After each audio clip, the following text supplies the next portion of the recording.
point, you're a police officer and now you're out on the street and you're being attacked. That is an assault. That is a felony charge. That is assault on a police officer.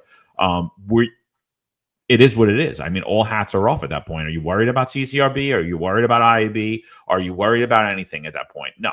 You're worried about the safety, the life of you, the other officers on the scene, and the innocent members of the public.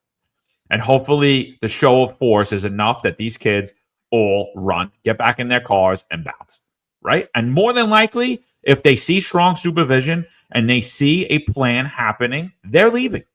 They hear that helicopter flying overhead, they're leaving. You know, and I think that's the problem today is like that's what we lost. I remember going to a barbecue, being a rookie, going to a barbecue in Park Hill, and there were 100 people there. And they send me and another kid who's shorter than me. I'm only 5'9". The kid's like 5'5" that I'm with. He's like 150 pounds, you know, and we're like, yo, listen, you guys, you got to break it up. You know, you got to break it up over here. You know, it's getting late. It's 1 o'clock in the morning. You got to shut it down. And the big guys came over. They're like, what are you two going to do?